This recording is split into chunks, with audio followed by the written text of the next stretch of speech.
Baiklah, Assalamualaikum warahmatullahi wabarakatuh. Pada pertemuan kali ini kita akan membahas tentang aritmia jantung atau aritmia kordis. Secara definisi, aritmia merupakan suatu istilah untuk menggambarkan abnormalitas atau gangguan pada irama jantung, sehingga sering juga disebut sebagai disritmia. Jadi yang terganggu adalah iramanya. Walau begitu, pada aritmia, kita sebenarnya akan membahas tiga hal. Yang pertama, kita akan melihat apakah irama jantungnya itu reguler atau irreguler. Yang kedua, kita akan melihat dari mana asal irama jantungnya, apakah dari supraventrikular atau ventrikular.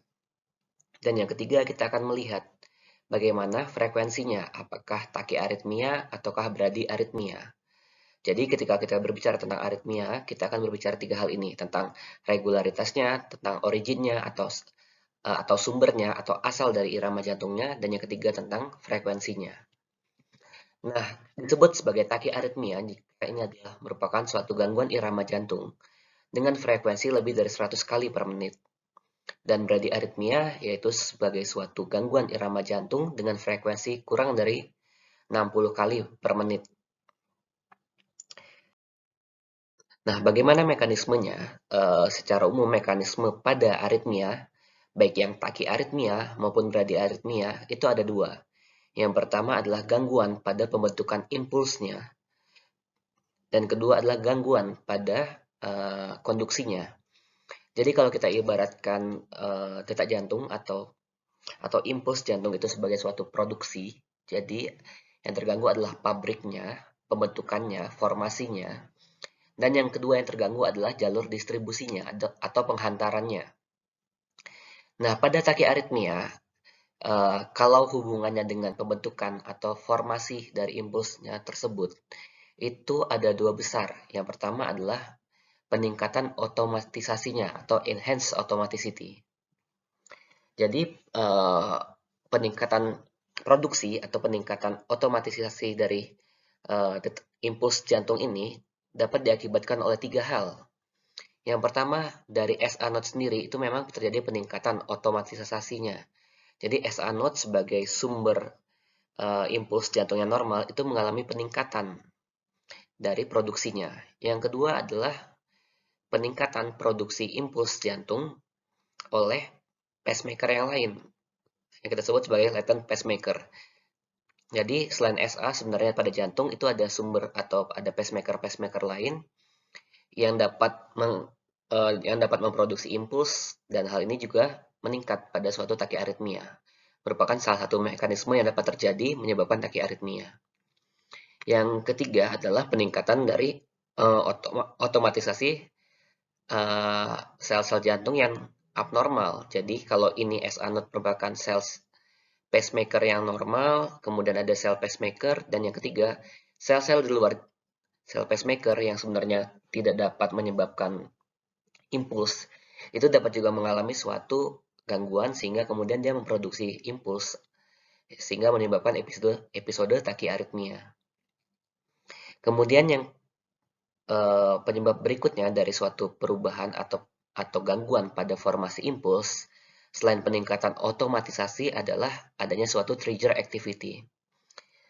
Trigger activity ini macam-macam bentuknya, tapi secara garis besar trigger activity itu merupakan suatu cetusan aktivitas jantung di mana seharusnya kondisi pada jantung itu akan mengalami suatu periode istirahat atau periode repolarisasi, tetapi pada trigger activity pada episode tersebut dapat terjadi cetusan impuls lagi sehingga terjadi tachyarrhythmia.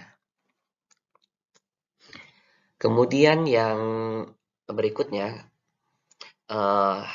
pada tachyarrhythmia itu juga bisa terjadi karena gangguan pada konduksinya atau pada jalur distribusinya, baik akibat misalnya adanya suatu blok yang unidireksional dan terjadi kemudian berikutnya adalah re-entry. Ini adalah beberapa mekanisme yang terjadi pada tachyarrhythmia. Kemudian bagaimana selanjutnya pada bradyarrhythmia? Pada bradyarrhythmia itu yang terjadi adalah yang pertama, jika kita berbicara pada sudut pandang formasinya atau pembentukan impulsnya, maka pada bradyarrhythmia itu terjadi penurunan dari otomatisasi sel SA untuk mencetuskan terjadinya impuls. Dan yang kedua, pada jalur distribusinya atau pada konduksinya itu terjadi yang namanya block conduction atau konduksinya terhambat oleh suatu blok pada jantung. Nah, melalui tabel ini kita dapat memahami sebenarnya bagaimana terjadinya takiaritmia dan bradiaritmia, di mana sekali lagi saya sampaikan bahwa mekanisme utamanya adalah pada perubahan atau gangguan pada formasi impulsnya, dan yang kedua adalah gangguan pada jalur konduksinya atau gangguan pada jalur distribusinya. Nah, ini akan kita lihat lagi bagaimana sebenarnya untuk konduksi sistem pada jantung atau bagaimana suatu impuls dicetuskan pada jantung. Jadi secara normal, impuls atau konduksi pada jantung akan dimulai pada SA node atau sinoatrial node. Nah, sinoatrial node ini berada di bagian superior dari rek atrium. Kemudian dia akan menjalar ke bawah ke AV node. Kemudian dari AV node itu akan masuk ke berkasis. Berkasis akan masuk ke ventricle melalui ada right bundle branch dan left bundle branch. Dan kemudian dia akan masuk lagi ke serat-serat miokardium melalui yang namanya serabut Purkinje. Nih, serabut Purkinje. Jadi kalau kita urutkan dari SA, AV node, serabut atau berkasis, right bundle branch dan left bundle branch, dan terakhir adalah serabut Purkinje. Ini merupakan jalur konduksi yang normal. Kalau kita kembali pada urutannya tersebut, maka pada jalur konduksi normal ini, SA node merupakan sel pacemaker yang memiliki frekuensi paling tinggi. Sehingga ketika SA node berfungsi normal, sel-sel pacemaker di bawahnya itu akan tertutupi oleh kemampuan konduksi atau kemampuan impuls, pembentukan impuls dari SA. Jadi secara normal nih kita lihat bahwa SA mampu mencetuskan impuls atau membentuk impuls 60-100 kali detak jantung per menit. Kemudian yang kedua, jika memang ternyata terjadi gangguan pada SA, itu akan diambil alih oleh sel yang di bawahnya, misalkan oleh atrial miokardium ataukah dari AV node. AV node sendiri dapat mencetuskan impuls sekitar 40-55 kali per menit.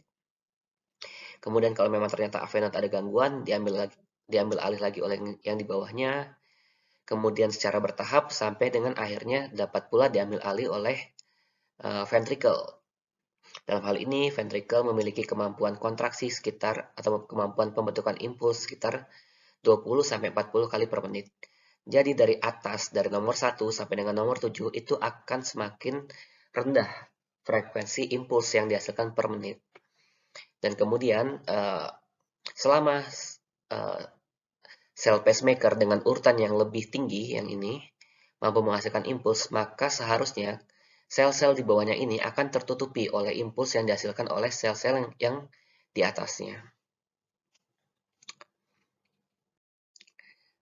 Oke, nah setelah kita tahu tadi ada berbagai urutan pada jalur konduksi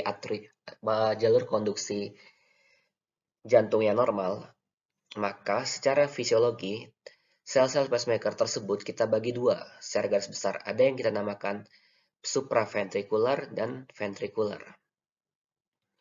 Supraventrikular itu dibagi dua lagi, ada yang atrial dan yang junctional.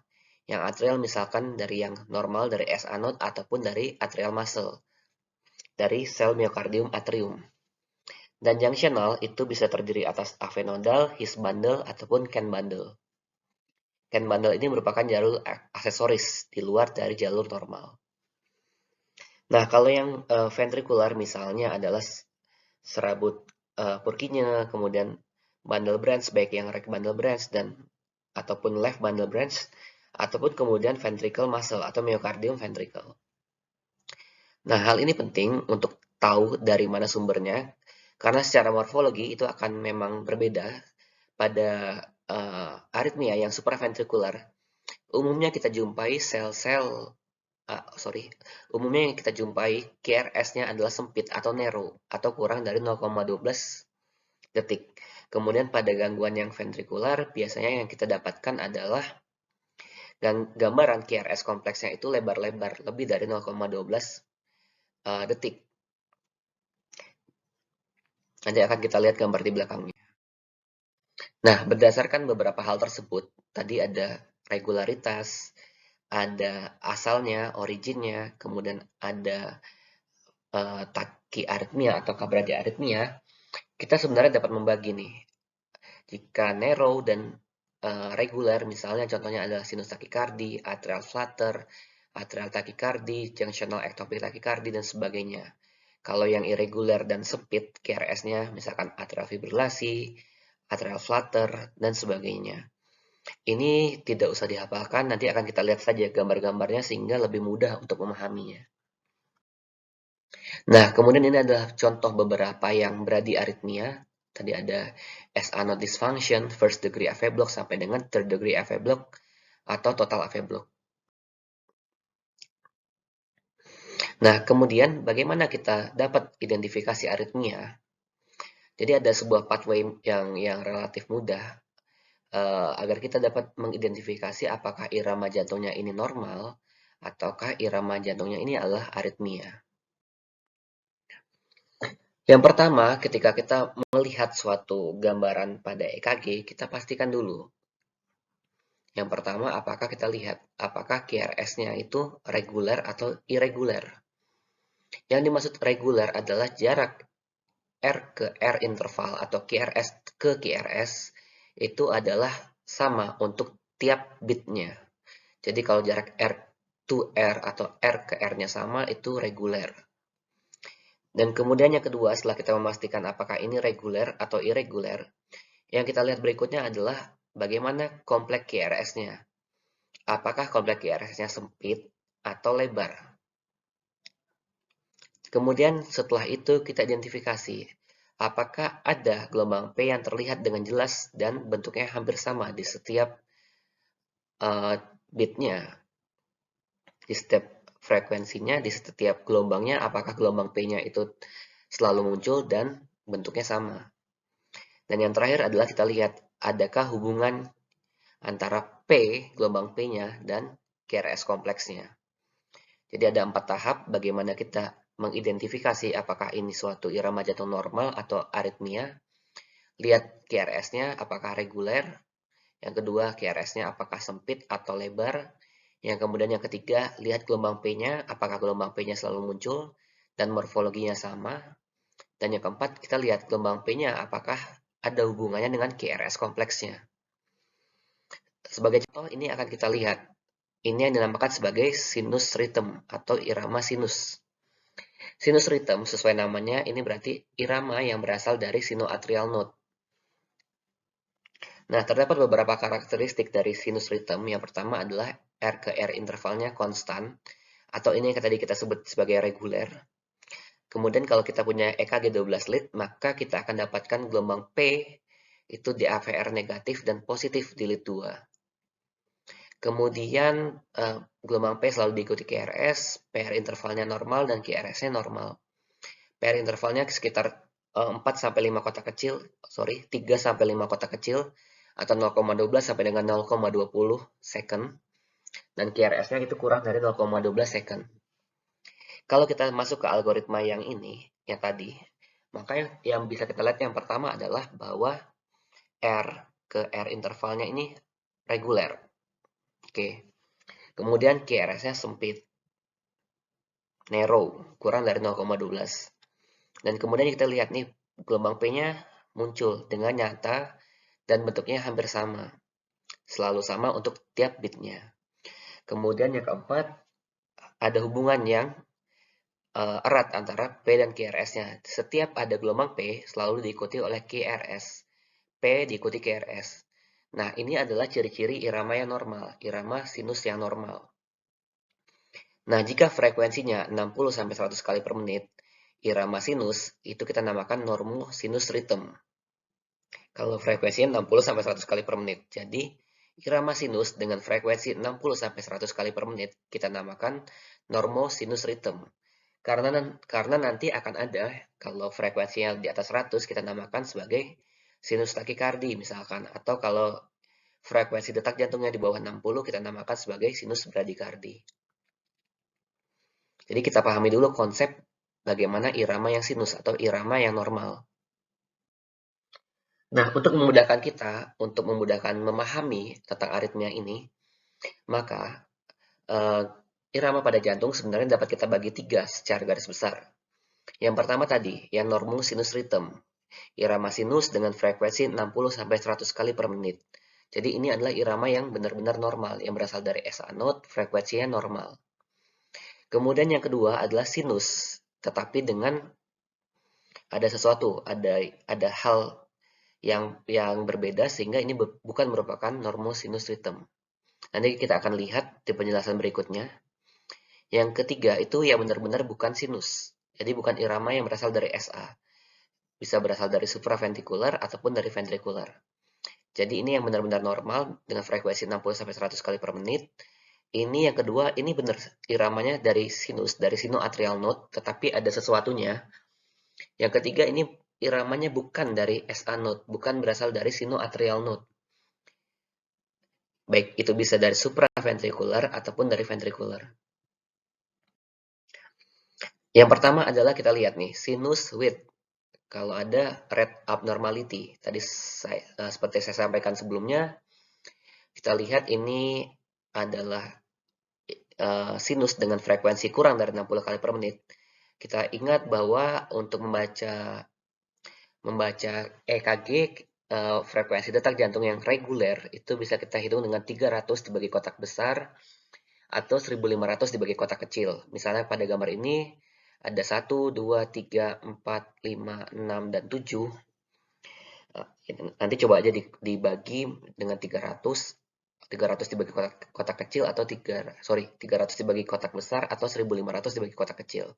Kalau kurang dari 60 itu adalah sinus bradikardi, dan kalau seperti ini kotak besarnya hampir sekitar 2 kotak besar, berarti 300 dibagi 2 itu sekitar hampir 140 sampai 150 kali per menit.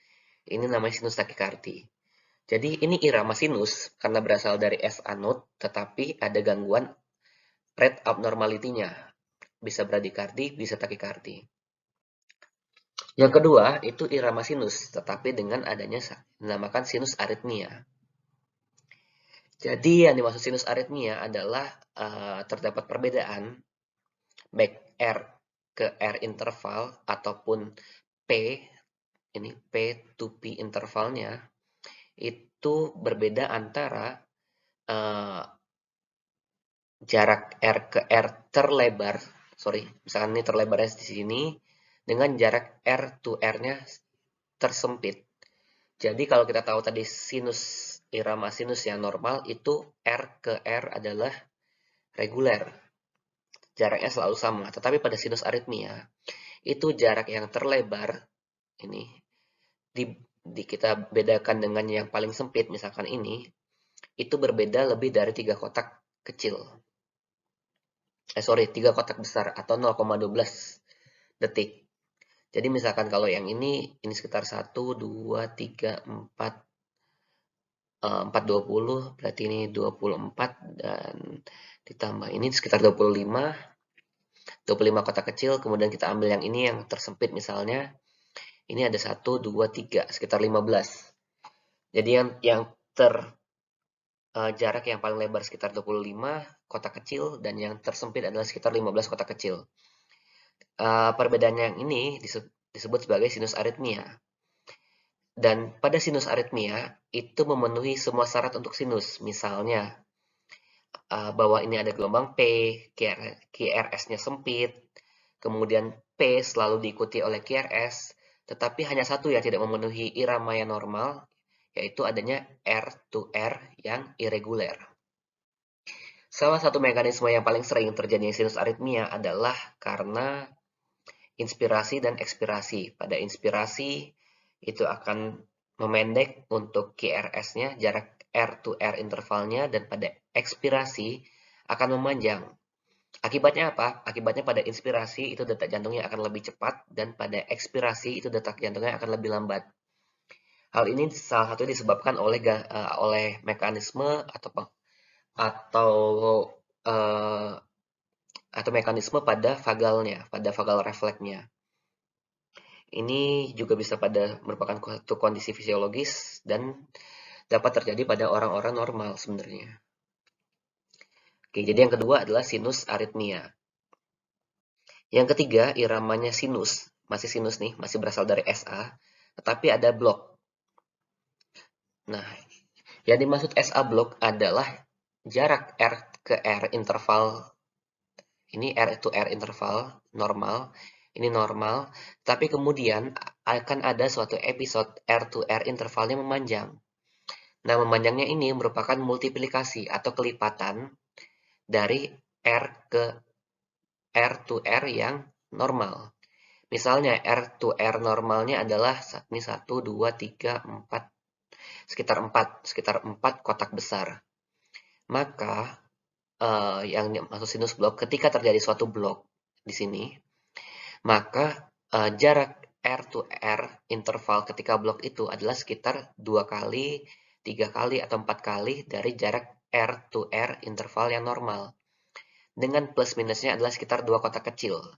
Jadi selama jaraknya ini masih merupakan multiplikasi atau kelipatan normal, merupakan kelipatan dari R to R intervalnya normal, itu bisa kita curigai sebagai sinus blok. Dengan tadi plus minusnya adalah sekitar 2 kotak kecil. Misalkan pada gambar ini sekitar 2 kali dari interval atau multiplikasi jarak yang normal. Ini akan berbeda dengan yang namanya sinus arrest. Jadi kalau sinus arrest itu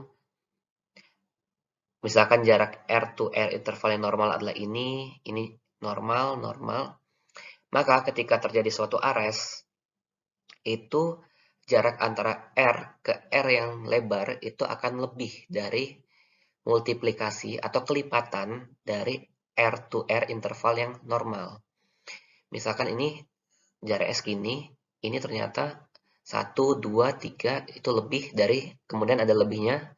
Lebihnya itu akan lebih dari 2 kotak kecil. Tapi juga tidak sampai untuk sampai dengan 4 kali kelipatan 4. Itu juga nggak sampai.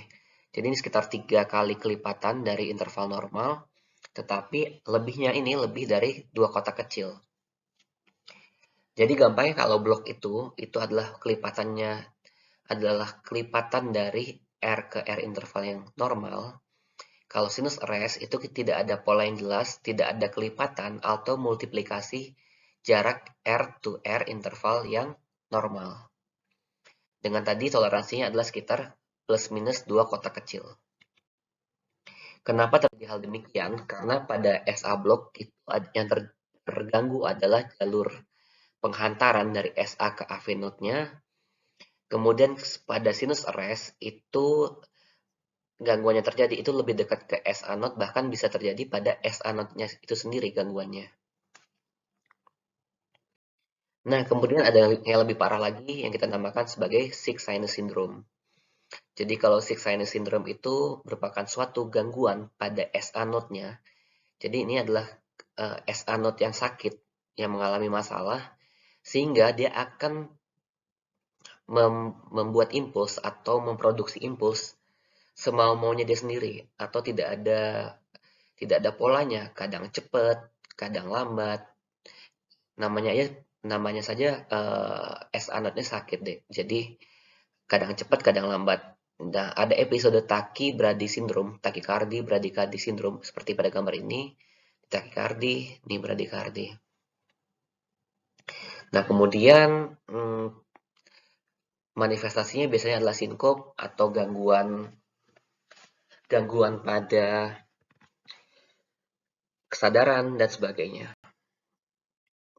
Ini juga contoh dari suatu sick sinus syndrome. Ini adalah episode yang tachycardy-nya.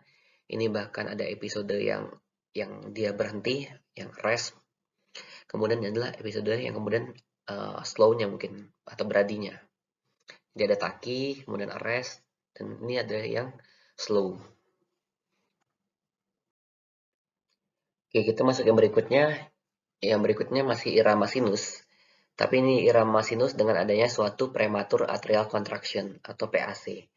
Nama lainnya adalah atrial extrasystole atau supraventricular extrasystole.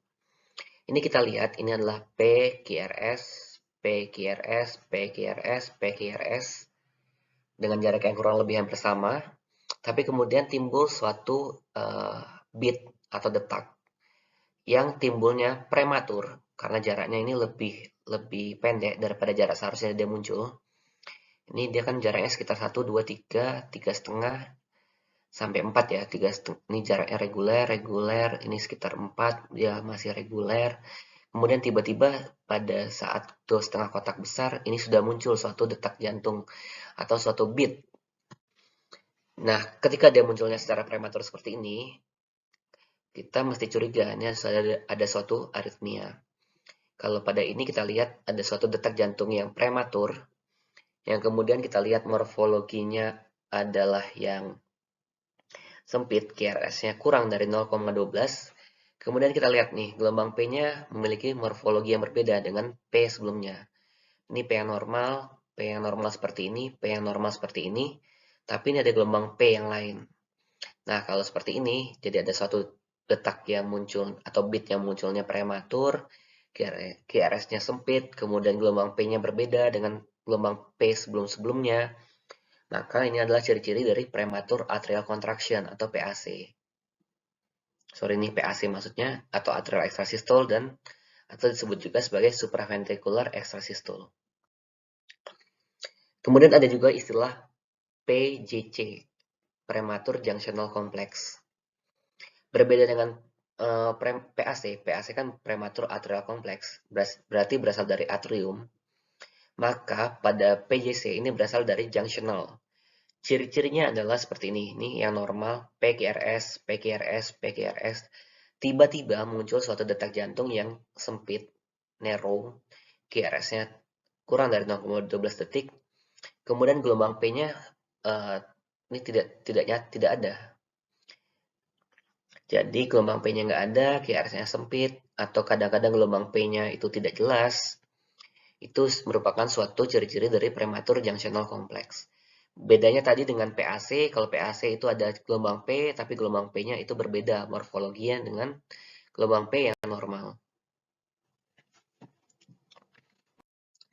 Nah, kemudian ada lagi yang namanya adalah PVC atau prematur ventricular contraction atau disebut juga sebagai ventricular extrasystole. Sesuai namanya, kalau tadi PAC berasal dari atrium, irama prematurnya, PJC berasal dari junctional, kalau yang ini PVC atau VES itu berasal dari ventricle nih, irama yang abnormalnya. Jadi ini PQRS normal, PQRS normal, PQRS normal, tiba-tiba muncul suatu detak jantung yang munculnya prematur, tetapi lihat nih, QRS-nya itu lebar, lebih dari 0,12 detik. Nah, kalau muncul seperti ini, itu merupakan suatu ventricle extrasystole. Ini sama ventricle extrasystole, jadi ini irama normal, irama normal, irama normal. Ini ventricle extrasystole, ini irama normal, kemudian ini ventricle extrasystole lagi. Nah, kalau seperti ini, kalau ada ventricle extrasystole, tetapi kalian lihat morfologinya berbeda, ini aksesnya ke bawah, ini aksesnya ke atas, maka ini disebut sebagai ventricle extrasystole yang multivokal. Nama multivokal karena dengan bentuk morfologi yang berbeda seperti ini berarti berasal dari dua tempat atau dua titik pada ventricle yang berbeda. Bisa saja satu dari ventricle kanan dan satu lagi dari ventricle kiri. Sehingga ini kita namakan sebagai irama sinus dengan multivokal VES atau multivokal PVC. Beda lagi dengan yang ini, jadi ini irama normal, irama normal, irama normal, normal, normal. Tiba-tiba muncul VS atau PVC yang bentuknya sama-sama nih, menghadap ke bawah tetapi berurutan. Kalau berurutan dua seperti ini, kita namakan sebagai VS yang couplet. Jadi sinus rhythm with VS couplet atau couple. Kalau tiga berderet, triplet. Kalau empat berderet, quadruplet. Jadi sesuai namanya. Kalau dua, couplet atau couple. Kalau tiga, triplet, kalau 4 quadriplet. Oke, yang berikutnya kita akan lihat gambar ini. Pada gambar ini kita lihat ini ada PQRS dan gelombang T. PQRS, kemudian di tempat seharusnya muncul gelombang T, ternyata ini didapatkan atau ditumpangi oleh QRS yang lebar atau oleh ventricle extrasystole-nya. Nah, fenomena ini disebut sebagai VS R on T atau R on T. R on T ini penting karena pada saat gelombang T harusnya muncul itu periode yang penting untuk kelistrikan ventricle, sehingga ketika ada VS di situ itu akan rentan menjadi ventricle takikardi. Jadi adanya VS R on T itu merupakan tanda-tanda bahaya karena dapat saja mencetuskan terjadinya ventricle takikardi. Ini rangkumannya. Jadi kalau kita sebut sebagai infrequent PVC, itu kalau kurang dari 5 kali per menit munculnya VS-nya. Kemudian kalau frequent itu lebih dari 5, 5 atau lebih dari 5 PVC per menitnya. Kemudian kita sebut juga sebagai isolated atau occasional kalau ternyata VS-nya munculnya jarang-jarang. Kemudian kalau PVC-nya seperti ini kuplet. Kemudian kalau ini kalau munculnya dalam sebuah grup berurutan seperti ini, 1, 2, 3, 4. Adanya kompleks yang muncul seperti ini sudah bisa kita namakan sebagai ventricular tachycardia atau salvo.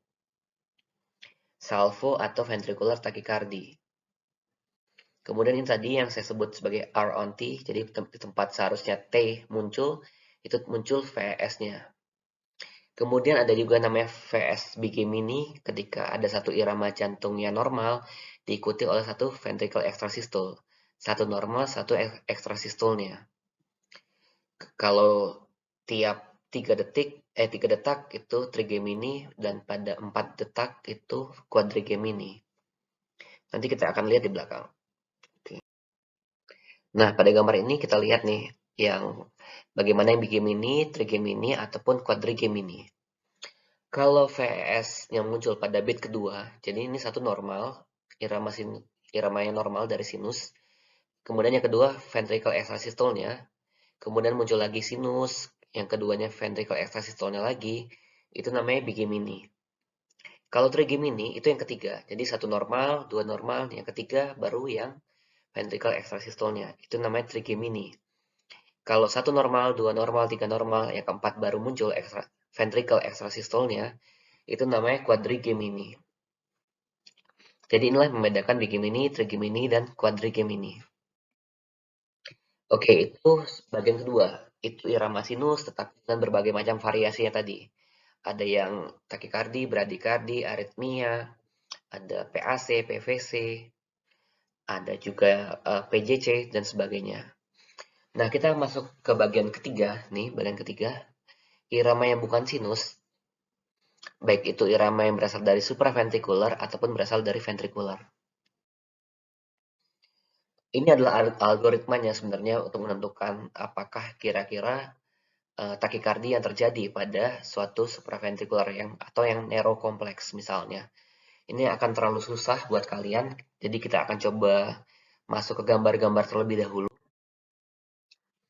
Kita masuk yang pertama nih. Masih ingat gak kira-kira gambar apakah ini? Jadi kalau pada gambar EKG strip ini kita lihat, yang pertama tadi kita akan coba masuk ke algoritma yang tadi. Apakah R ke R-nya reguler atau irregular? Kalau ini jelas bahwa R ke R intervalnya itu adalah suatu irregular. Yang kedua, kita akan lihat QRS-nya itu sempit atau lebar. Kalau dari ini jelas bahwa QRS-nya sempit. Oke. Jadi ini irregular, narrow. Kemudian yang ketiga, kita lihat apakah ada gelombang P yang nyata yang bisa teridentifikasi. Ternyata ini kita kebingungan mencari mana gelombang P-nya. Kemudian yang keempat, apakah ada hubungan P dan QRS? Susah untuk diidentifikasi kalau pada EKG seperti ini. Tapi dari dua gejala awal atau dua tanda awal, ini ada irregular dan narrow. Itu kalau masih ingat, itu adalah suatu ciri dari atrial fibrilasi. mana bahwa irama jantungnya irreguler, kemudian gelombang P-nya munculnya fibril karena saking banyaknya aktivitas dari atrium, jadi ada P-nya munculnya banyak, kemudian QRS-nya narrow, kalau memang murni pada AF murni,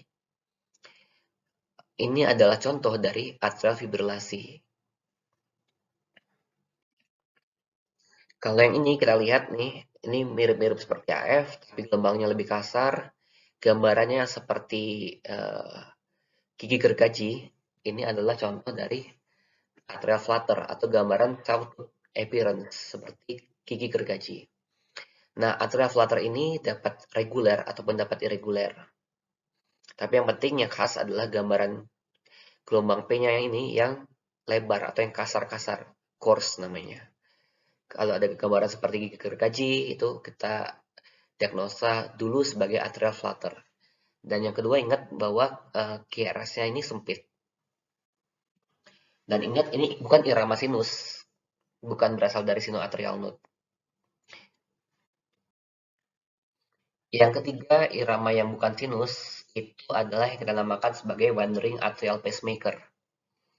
Jadi definisinya wandering atrial pacemaker adalah terdapat aktivitas dari atrium pada 3 tempat yang berbeda, minimal 3 tempat yang berbeda, sehingga akan memunculkan morfologi 3 gelombang P yang berbeda. Jadi disebut sebagai multifocal P waves. Jadi misalkan ini, kita lihat gelombang P-nya seperti ini. Kemudian yang kedua, ini dari fokus ektopik yang berbeda. Muncul gelombang P yang seperti ini. Kemudian yang ketiga, muncul gelombang P yang seperti ini. Kemudian gelombang P yang keempat pun berbeda. Nah, kalau ada minimal 3 gelombang P yang berbeda, dengan frekuensi sekitar 60-100 kali per menit QRS kompleksnya, atau frekuensi detak jantungnya 60-100 kali per menit, maka itu kita namakan sebagai wandering atrial pacemaker. Jadi wandering atrial pacemaker itu untuk diagnosis awalnya, kalian mesti mencari 3 gelombang P yang berbeda. Kalau sudah ada 3 yang berbeda, tapi frekuensinya masih sekitar 60-100 kali per menit, itu namanya wandering atrial pacemaker. Nah, ketika wandering atrial pacemaker itu mengalami peningkatan frekuensi, jadi 100-180 kali per menit, dan biasanya iramanya adalah irregular, itu kita namakan sebagai multifocal atrial tachycardy. Jadi multifocal atrial tachycardy adalah suatu gangguan irama jantung dengan frekuensi yang cepat, di mana kita dapatkan at least 3 different P-wave morphology. Jadi minimal terdapat 3 gelombang morfologi gelombang P yang berbeda, itu sudah dapat kita nyatakan bahwa ini irama yang multifocal atrial tachycardy. Penyebabnya banyak, bisa karena PPOK, hipoksia, sampai dengan pulmonary hypertension. Kemudian ada juga yang disebut sebagai atrial tachycardy. Kalau pada atrial tachycardy, bedanya dengan tadi, gelombang P-nya pada atrial tachycardy itu jelas berbeda dengan irama atau gelombang P pada sinus. Misalkan pada atrial tachycardy itu gelombang P-nya akan negatif pada lead 2. Kemudian QRS-nya sempit, dan biasanya untuk atrial tachycardy ini atrial rate-nya itu lebih dari 100 kali per menit. Yang penting buat membedakan dengan irama sinus yang normal adalah bahwa gelombang P-nya itu berbeda dengan gelombang P yang normal. Kemudian kalau seperti ini, kalau irama jantungnya sangat cepat, QRS-nya sempit, kemudian ini biasanya reguler, ini dan gelombang P-nya sulit diidentifikasi, ini merupakan suatu contoh dari yang namanya supraventricular tachycardy atau paroxysmal supraventricular tachycardy. Biasanya dia reguler, sangat cepat, di atas 150 kali per menit. P-wave-nya kadang-kadang tidak terlihat, atau kalaupun terlihat juga tidak terlihat secara jelas. Jadi ini P-waves may not be visible. Karena kenapa? Karena saking cepatnya kadang-kadang gelombang P-nya itu akan tertutupi oleh QRS kompleksnya. Ini atrial rate-nya sekitar 120-200 kali per menit. Dia reguler. QRS-nya biasanya sempit, kecuali, ingat kecuali, sama seperti AF dan penyakit-penyakit neurokompleks takikardi yang lain. Dia dapat lebar jika memang QRS-nya dapat lebar jika memang terjadi left bundle branch block atau right bundle branch block ataupun terjadi WPW atau Wolff Parkinson White syndrome atau terdapat aksesoris pathway. Jadi kalau pada paroxysmal supraventricular tachycardy yang kita lihat adalah irama jantungnya reguler. Kemudian kalau memang ternyata terlihat gelombang P itu selalu ada hubungan yang nyata antara P dan QRS. Jadi setiap P selalu diikuti oleh QRS. Ini contoh dari paroxysmal supraventricular tachycardy. Ini cepat sekali untuk irama jantungnya. Kemudian ingat tadi untuk identifikasi awal bagaimana R ke R-nya ini reguler, narrow, gelombang P-nya tidak ada, hubungan PQRS tidak terlihat. Jadi ini adalah contoh dari paroxysmal supraventricular tachycardy. Oke, ini yang berikutnya adalah kalian lihat ini berasal dari junctional. Jadi junctional itu kita akan dapatkan morfologi gelombang P yang berbeda. Kalau ini kita lihat nih, ternyata di depan QRS itu tidak ada gelombang P, tapi gelombang P-nya muncul di belakang QRS. Ini adalah contoh dari junctional rhythm. Jadi junctional rhythm itu dengan frekuensi sekitar 40-60 kali per menit, dia punya 3 morfologi.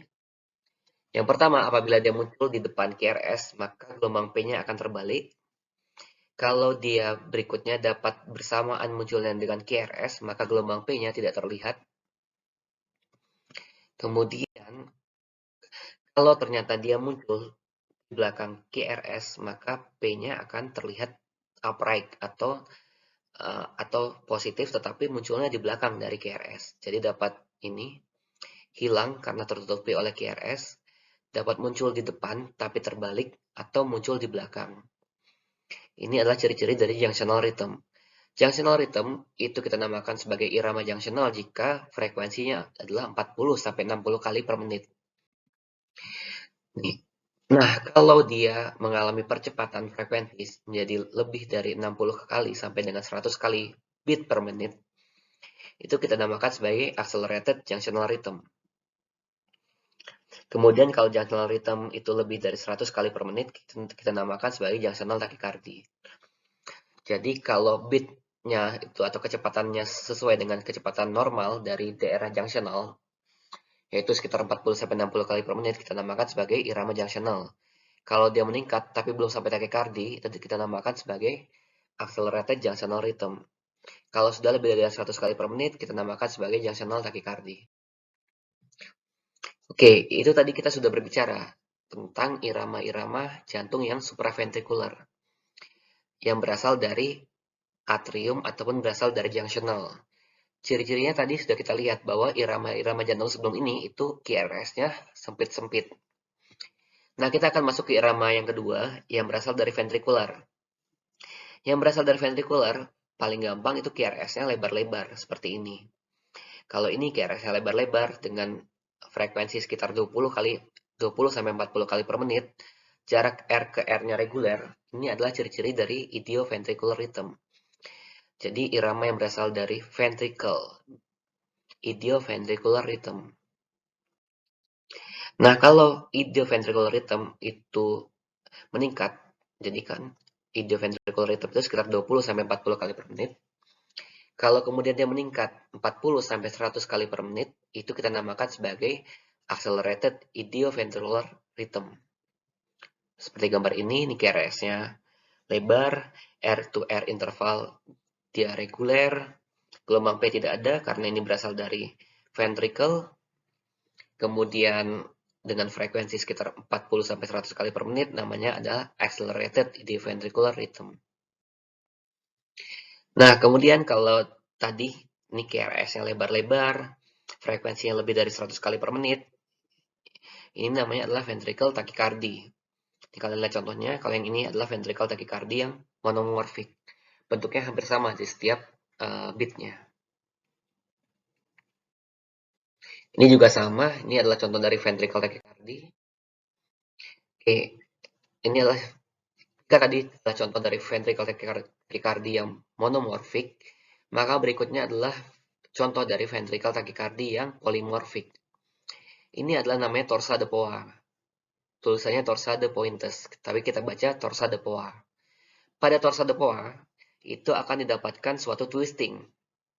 Jadi ini irama ventricle-nya sebelumnya, kemudian ini adalah episode twisting, atau terbalik berputar aksis dari iramanya, sehingga kemudian yang lancip-lancip ini menghadap ke bawah, tadinya ke atas.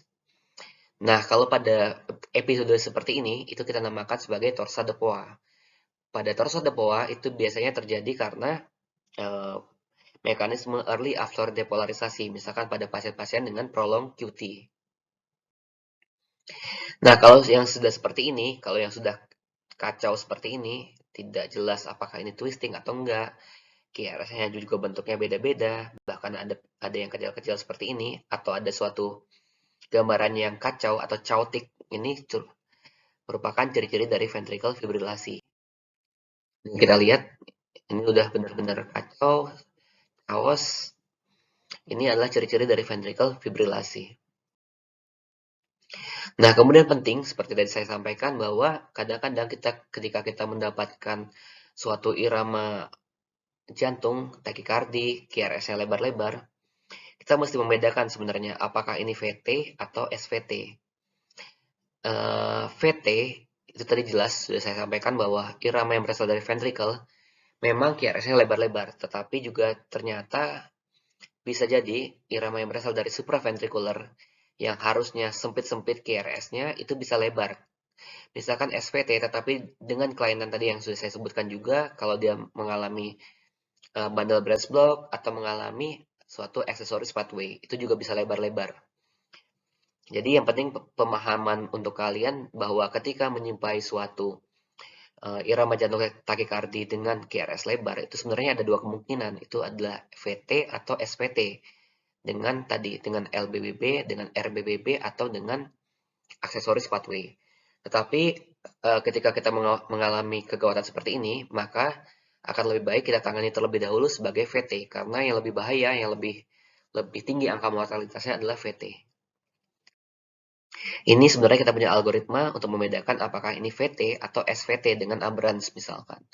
Ini boleh kalian pelajari lebih lanjut, tetapi secara umum yang penting adalah kita identifikasi awal. Kalian bisa tahu bahwa ini takikardi, tahu bahwa ini QRS-nya lebar-lebar, tahu bahwa ini kalian curigai sebagai suatu ventricle takikardi.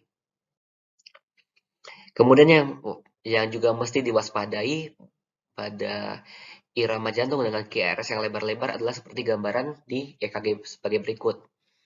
Ini kalian lihat nih, QRS-nya lebar-lebar. Tapi apakah ini VT atau ini SVT dengan aberrance, dengan LBBB, dengan RBBB? Ternyata bukan. Ini adalah contoh dari suatu irama pacemaker. Pada irama pacemaker ini reguler, dan yang paling penting kalian lihat nih adalah gambaran spike deh namanya. Ini spike, jadi kalau ada gambaran spike, kemudian QRS yang lebar-lebar, itu merupakan gambaran suatu irama yang berasal dari pacemaker atau dari pacu jantung. Jadi ini bukan VT, bukan SPT, tapi adalah irama pacu jantung atau pacemaker rhythm. Oke, itu bagian pertama tentang takikardi. Kemudian kita akan masuk bagian yang kedua tentang bradyarrhythmia. Bradyarrhythmia yang paling sering kita temukan adalah AV block. AV block itu ada beberapa, ada yang first degree AV block, ada second degree AV block,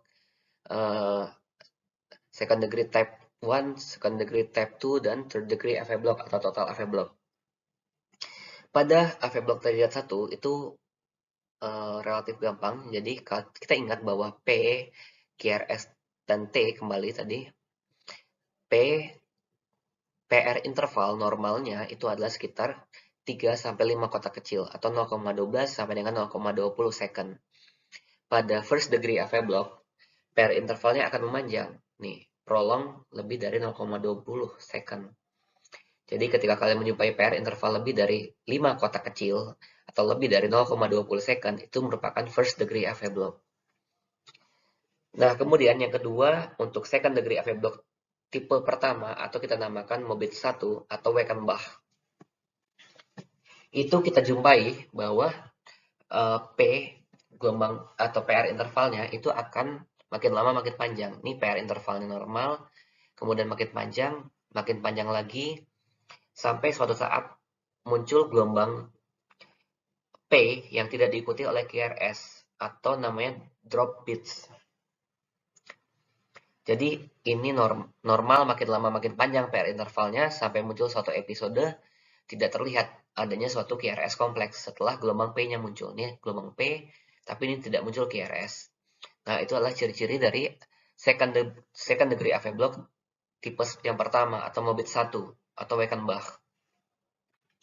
Nah, yang kedua, yang berikutnya sorry, yang second degree tipe yang kedua atau Mobits 2 itu adalah suatu tadi PR intervalnya ternyata bisa normal atau tidak memanjang seperti pada tipe yang pertama, tetapi tiba-tiba hilang. Jadi tiba-tiba muncul gelombang P tanpa diikuti oleh QRS.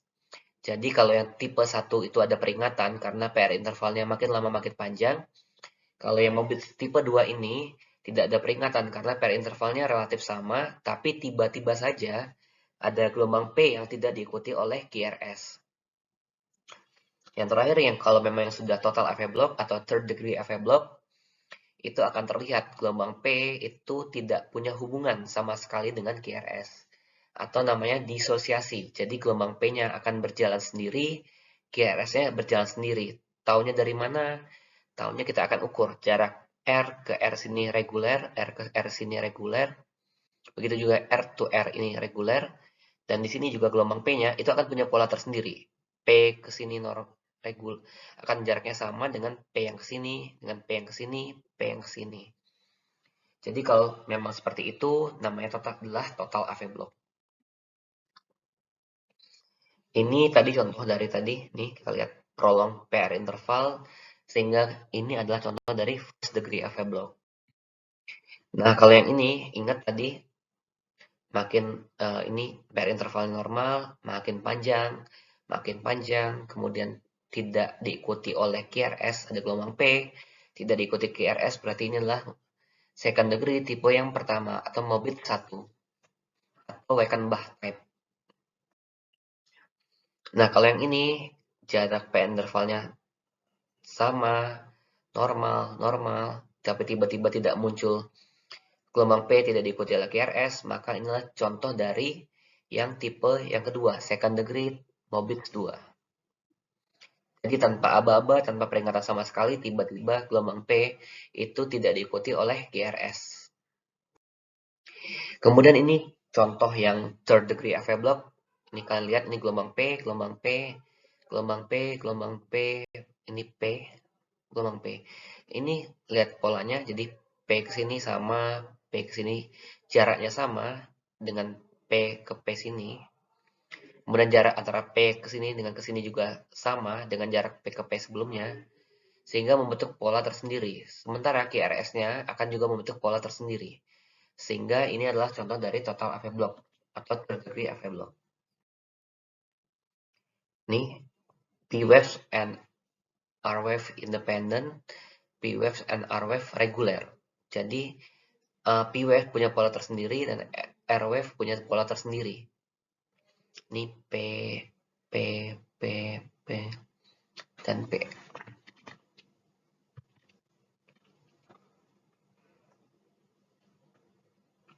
Oke, ini jaraknya terlihat bahwa jaraknya P dan ke P sama dan jarak R ke R itu sama. Dan ini juga contoh dari third degree AV block. Kita lihat nih, gelombang P, gelombang P, gelombang P, gelombang P ini terbenam di QRS, gelombang P lagi. Dan apabila kita ukur, ingat tadi jarak P ke P ini akan sama dengan P yang sini ke P yang sini. Akan sama dengan P yang sini ke P yang di sini. Akan sama dengan P yang di sini ke P yang di sini. Jadi P wave punya pola tersendiri dan R wave punya pola tersendiri. Kemudian yang berikutnya adalah yang kita namakan sebagai PEA atau Pulseless Electrical Activity. Pulseless Electrical Activity pokoknya segala gambaran pada monitor yang mengindikasikan adanya irama pada jantung tetapi pada perabaan nadi itu tidak teraba nadinya. Mau iramanya sinus, mau iramanya seperti ini, mau iramanya seperti apa, tetapi kalau pada perabaan nadi itu tidak muncul nadinya, itu kita namakan sebagai pulseless electrical activity. Kemudian yang terakhir yang gambarnya seperti ini, yang datar itu adalah yang asystole atau flat. Kalau yang ini sudah paling gampang ya, karena flat. Oke, kita masuk ke bagian terakhir setelah tadi kalian bisa identifikasi bagaimana irama yang tachyarrhythmia ataupun bradyarrhythmia, kita akan masuk bagaimana untuk penanganan awalnya atau bagaimana tata laksananya sebagai kegawat daruratan. Yang pertama, kita akan masuk ke algoritma takikardi. Nah, jika kita memang menemukan suatu takikardi, misalkan heart rate di atas 150 kali per menit, maka yang pertama kita lakukan adalah kita identifikasi dan tangani dulu kira-kira faktor yang menyebabkan hal ini apa. Ingat prinsip ABC, jadi airway, breathing, dan circulation-nya dulu dipertahankan, kita selamatkan seperti tadi, pertahankan jalan nafas, berikan oksigen, pasang monitor, langsung pasang jalur IV line, dan kemudian kalau bisa kita segera pasang untuk pemeriksaan EKG 12 lead. Jadi ini satu, kita kenali pasiennya apabila ada tachyarrhythmia. Yang kedua, kita tegakkan prinsip ABC, airway, breathing, dan circulation. Yang ketiga, kita harus identifikasi apakah ada tanda-tanda instabilitas dari tachyarrhythmia. Jadi tachyarrhythmia itu dikatakan tidak stabil apabila dia memiliki salah satu dari 5 tanda-tanda ini. Jadi tanda pertama ada tachyarrhythmia tidak stabil itu adalah hipotensi. Nih hipotensi. Yang kedua, kalau dia mengalami perubahan status mental, misalkan pingsan, misalkan sudah apatis dan sebagainya. Yang ketiga, adanya tanda-tanda shock. Jadi shock ini adalah hipotensi disertai dengan tanda gangguan perfusi organ, misalnya urinnya kurang dari 0,5 cc per kilogram berat badan. Kemudian juga ada tanda-tanda akral dingin, nadi teraba lemah, dan sebagainya. Kemudian adanya suatu nyeri dada yang iskemik atau ischemic chest discomfort. Jadi rasa tidak nyaman pada dada akibat iskemik. Dan yang kelima adanya suatu gagal jantung akut atau akut pulmonary edema. Jadi adanya salah satu dari 5 tanda ini, hipotensi, gangguan status mental, shock, ischemic chest discomfort, ataupun gagal jantung akut, ini dianggap sebagai tanda-tanda instabilitas. Maka ketika kita menemukan tanda-tanda instabilitas, kita diagnosisnya adalah sebagai tachyarrhythmia tidak stabil. Pada tachyarrhythmia tidak stabil, maka tindakan yang kita lakukan adalah kardioversi atau synchronized cardioversion.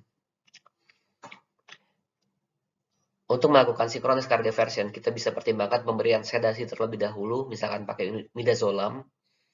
Kemudian setelah itu, setelah kita melakukan synchronous cardioversion, baru kita evaluasi lebih lanjut apakah irama jantungnya sudah kembali kepada irama normal dengan melakukan synchronous cardioversion.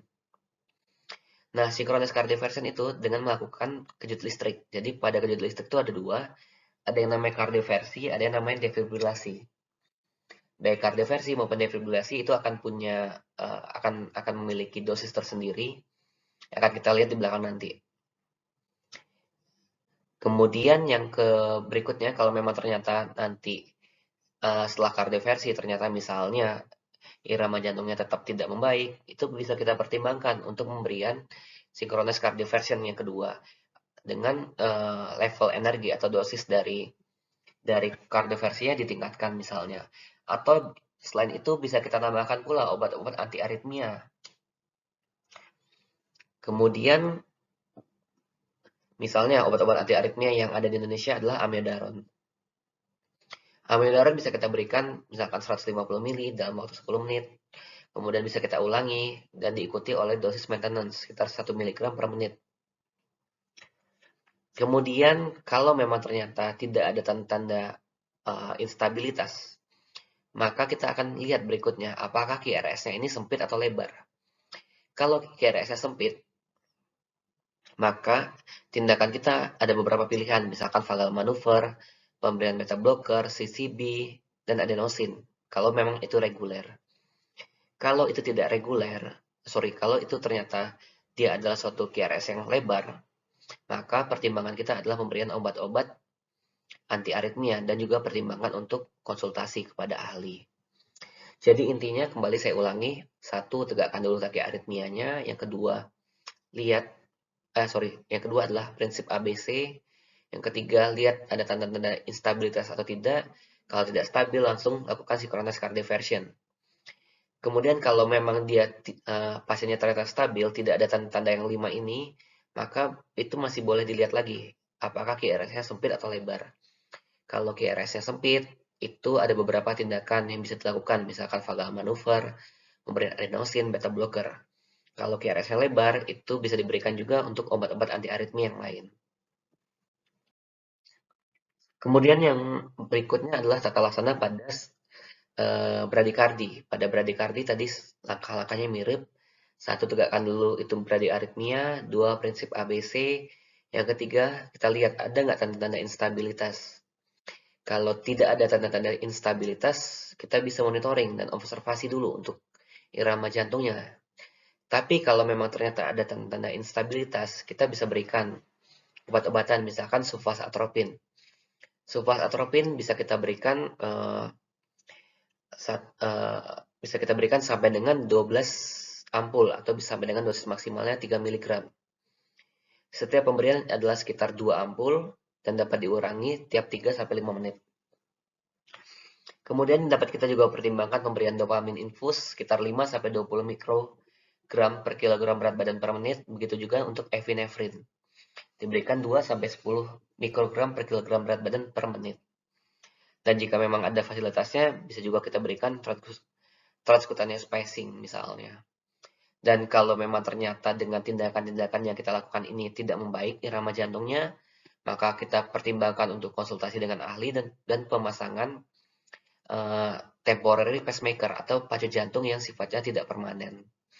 Sambil kita cari lagi penyebabnya apa sih bradiaritmia ini dan apakah kira-kira penyebabnya bisa kita koreksi, bisa kita perbaiki. Dan yang terakhir kita masuk ke algoritma yang cardiac arrest. Jadi kalau ada cardiac arrest itu baik maksudnya henti jantung. Langkah pertama adalah kita berikan oksigen, pasang monitor, kemudian kita identifikasi irama jantungnya apa. Apakah irama jantungnya ini ventricle fibrilasi atau VT tanpa nadi. Kalau ventricle fibrilasi dan VT tanpa nadi dapat kita berikan defibrilasi, kita berikan shock. Dosisnya pada shock itu adalah 200 joule untuk defibrillator pada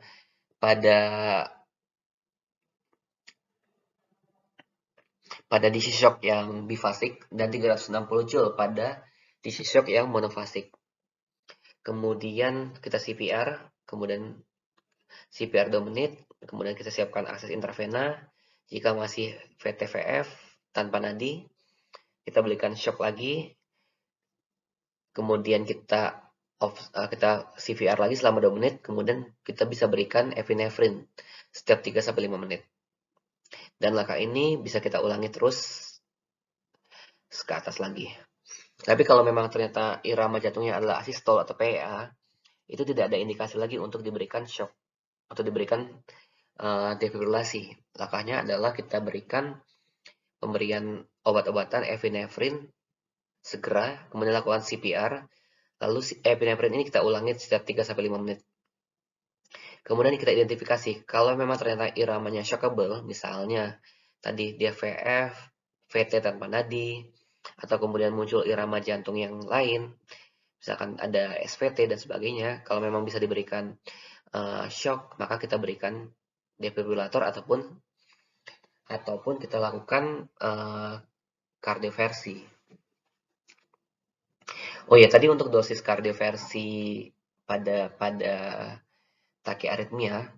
Jadi kalau irama jantungnya adalah sempit dan reguler, kita berikan sekitar 50 joule. Kalau sempit irregular itu sekitar 100 joule. Dan kalau yang sempit lebar dan reguler itu kita berikan 100 sampai 200 joule.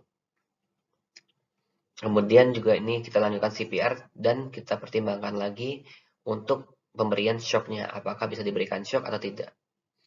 Langkah ini dapat diulangi selama kondisi pasiennya masih menunjukkan gejala-gejala seperti pada algoritma ini. Ini tadi sudah dijelaskan beberapa obat-obatan juga yang bisa kita pakai. Kemudian ini adalah beberapa reversible cause yang dapat kita koreksi. Ada istilah 5T dan 6H. Misalkan nih, hanya itu 6H-nya adalah hipovolemi, hipoksia, hidrogen ion, misalkan asidosis, hipo atau hiperkalemi, dan hipotermi. Dan 5T-nya adalah tension pneumotorak, tamponade, toksin, trombosis, dan ini bisa kalian hafalkan dan ingat-ingat sebagai suatu penyebab-penyebab yang dapat kita koreksi, yang reversible. Oke, terima kasih atas perhatiannya. Saya cukupkan sampai di sini. Silahkan jika memang masih ada yang mau ditanyakan atau yang masih kurang jelas.